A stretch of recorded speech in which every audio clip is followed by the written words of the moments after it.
Hello again everyone from Tokyo, Japan, and welcome back to Japan Vintage Camera, where today I'm coming to you from Hinokicho Park next to Tokyo Midtown Shopping Center. And as you can see, it's an absolutely beautiful day here at the park. The autumn leaves are pretty much at their maximum right now. I decided to come out a little bit early because later in the day, as often happens in this season, the park gets really packed full of people coming here to take pictures of the leaves. And being it's next door to the shopping center, a lot of people, when they're taking a break from shopping, come over here to walk around the park and maybe enjoy the scenery or have a snack. It's one of these little islands in Tokyo, which is such a crowded place where you have, a nice wide open area which is nice and green, and a good place to kind of relax from the crazy urban landscape. Interesting thing about Japan, which I've noticed, especially this year compared to America, is how strong the shopping season is here. Now, when I was younger, I lived in Southern California, and for a couple of years I worked in one of the big Southern California shopping malls. And it was kind of a fun place to work. If you're a young person in California, a shopping mall is about the best place you can ask. It's, the pay might not be great, but you can be paid to hang out at the mall all day. In those days, it was quite a busy place. You had a lot of friends who worked there. Friends from school would come in. And in the holiday season, it was a madhouse. The parking lot, despite the fact there was like 150 acres or 200 acres of parking, would quickly fill up and people would be parking in the neighborhoods around the mall. Christmas was a really wild time. On my last visit to America, I visited the mall where I used to work, and I was surprised to see that it was just dead and empty. 3 of the 4 anchor stores, as they were called, were closed and boarded up. And maybe half of the stores inside the mall were still open. And a lot of the stuff inside was just, kind of junk. Not real shops or stores, just kind of these kiosks and things like that. And they had stuff set up out on the parking lot. I think there was a driving school and a couple other things which were setting up out there to practice. And it was kind of a shame to see what was such a fun and vibrant and business-like place turn into pretty much a ghost town. But here in Japan, it's not like that. I mean, out in the countryside, it's kind of dried up and entire areas are ghost towns. But in the urban and suburban areas, the shopping malls here are incredibly busy. And the holiday season this year is just mad. Between your typical Japanese shoppers and all the tourists which are coming here recently, I dread having to go to the mall to go shopping. And if my wife says the word Costco, I cringe and try to think of an excuse not to go, because I don't want to sit there and wait lined up in the street in the 1 kilometer of traffic just waiting to find a parking spot, let alone deal with the crowds on the inside. So yeah, kind of a different situation here in Japan.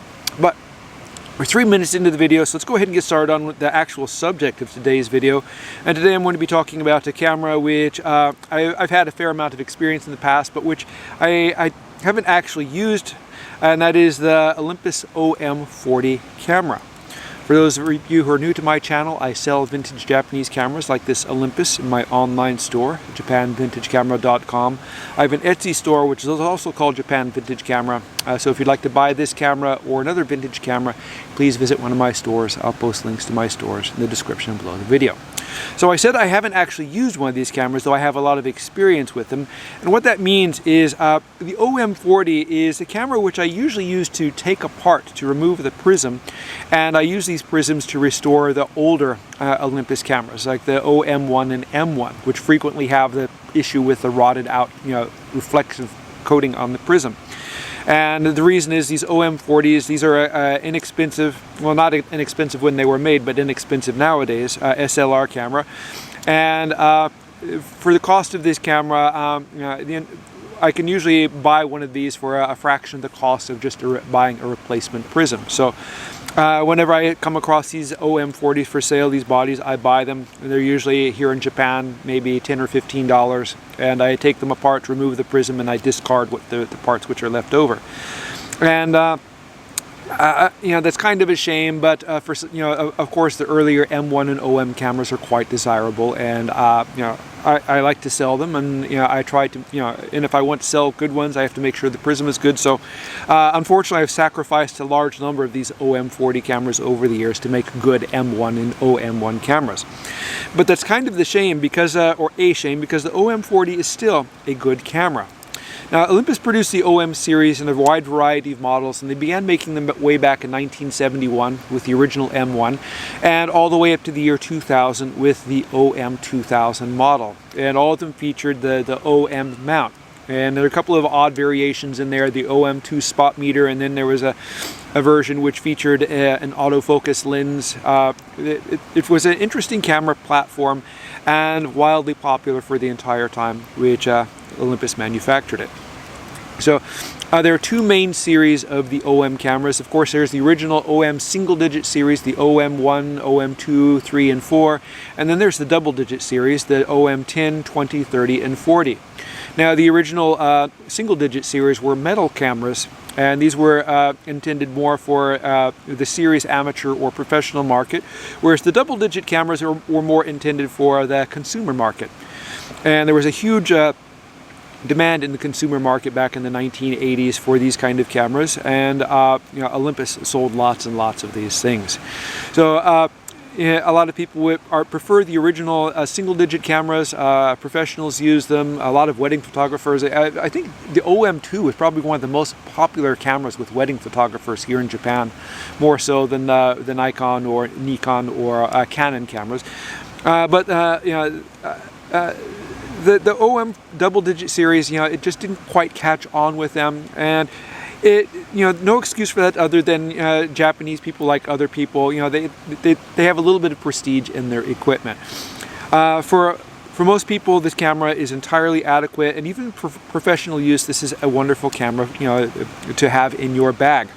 The reason for that is the heart of the camera in most cameras is the lens itself. And regardless of the camera, all the models, like if you're shooting, maybe the $2,000 OM3 Ti versus the $8 or $9 Olympus OM40, they're still going to use the same lens. So in regard to optics, they have the same potential, despite the huge difference in the price of the camera. Another thing which is a major factor is the shutter and exposure control system. Now, the earlier cameras featured a more mechanical design. The OM1 is, of course, a fully mechanical camera. The OM3 is a fully mechanical camera. The OM2 and OM4 are kind of a hybrid system, a more electronically controlled version of the original mechanical mechanism, whereas the OM double-digit series use a completely different system altogether. What sets the cameras apart, especially like the OM40, is a more sophisticated light metering system. Now, the OM1 and OM2 Olympus cameras had a very simple system with a simple match needle meter system, which you look through in the viewfinder. And what it did is it was simply read on a couple of light meter cells in the viewfinder what the lens was seeing and regulate the light accordingly. Whereas cameras like, say, the OM3, OM4, and then the OM double-digit series, they would actually read the light off the film, which would give you a more accurate exposure setup, or a more accurate exposure. And of course, the later cameras like this one here added a few features which you couldn't find on the earlier manually or mechanically based cameras. So let's go ahead and take a look at the features, controls, and functions of the OM40. And the first thing you notice looking on the outside is black plastic construction. It's a very durable camera, very resistant to weather.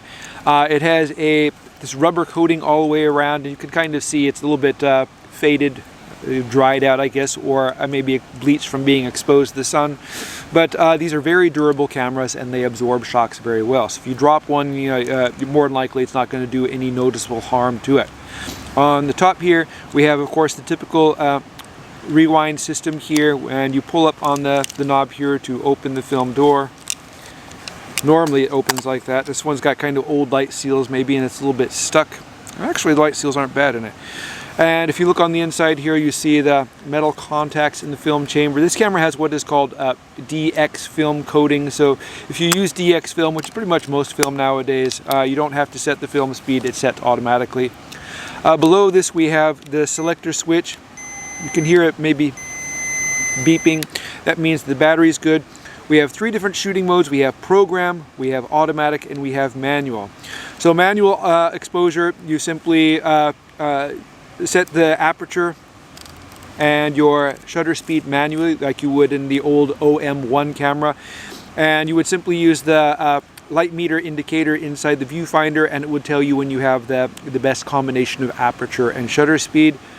The auto system is a aperture priority system, so when you select the auto system, you simply move the aperture ring one way or the other, and the camera will select the best shutter speed to match that aperture. And the program mode is kind of an interesting situation. It used a two-part system, focusing on the inside of the center of the exposure and the outside of the exposure. And what you would do with this is you would set the mode switch here on the side. We have this ESP dial here, and you line that up to the white mark and put it in the program mode, and then you select the smallest aperture at f/16. And what Olympus said this would do would give you the most accurate exposure regardless of how difficult the lighting situation. And I guess between checking the center part of the exposure to the outside of the exposure, it would be able to compute the best possible exposure for the overall image. And I'm not sure how well it works. Olympus swore by this system, but I don't really have anyone's personal opinion or experience about how well it works. But Olympus was pretty good when it designed its exposure systems for the OM series cameras, and the system which it put in the OM3 and OM4 cameras was phenomenal. And even today, it's really hard to find cameras which can set exposure as accurately as these cameras. So I would probably trust Olympus' word and say that this is actually a viable and useful feature on the camera. In those days, I don't think they would waste their time putting something which didn't actually work. Over here to the center we have a flash shoe, and this flash features automatic flash operation if you use the Olympus brand flashes. And of course you don't have to use the Olympus brand flashes. You can use pretty much any modern flash, just attach to flash, and just follow the directions on your flash when you're operating it.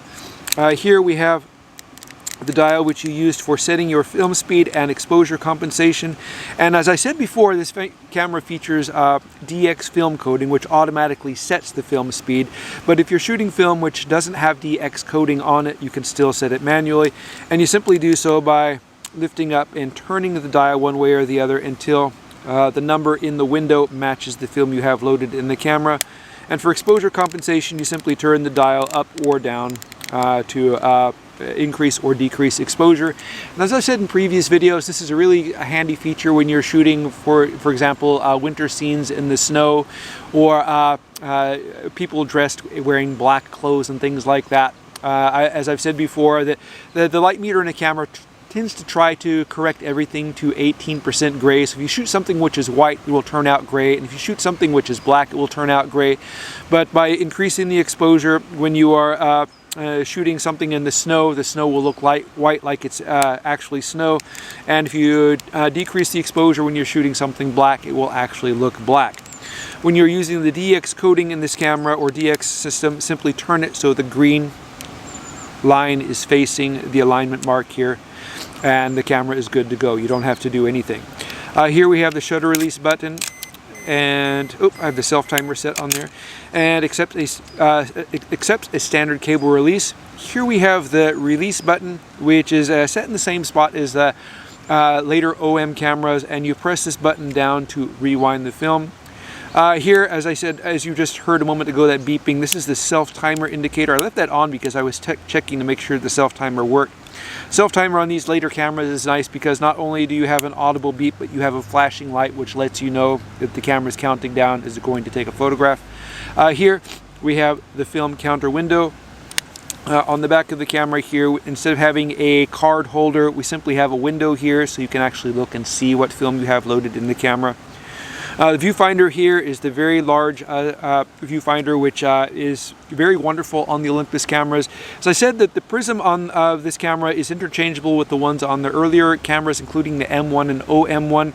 So like all the OM series, this features a very large and bright viewfinder system, and more so than most other similar cameras on the market at the time. Another cool thing about this camera is it features the brighter focusing screen. And you can actually, with a little bit of surgery, you can remove this focusing screen and put it in an earlier model camera in order to brighten up what you're seeing through the viewfinder. It makes it a little bit easier to focus.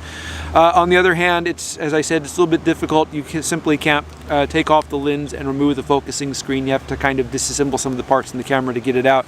But it works like what they call a 2-series focusing screen in an earlier model camera.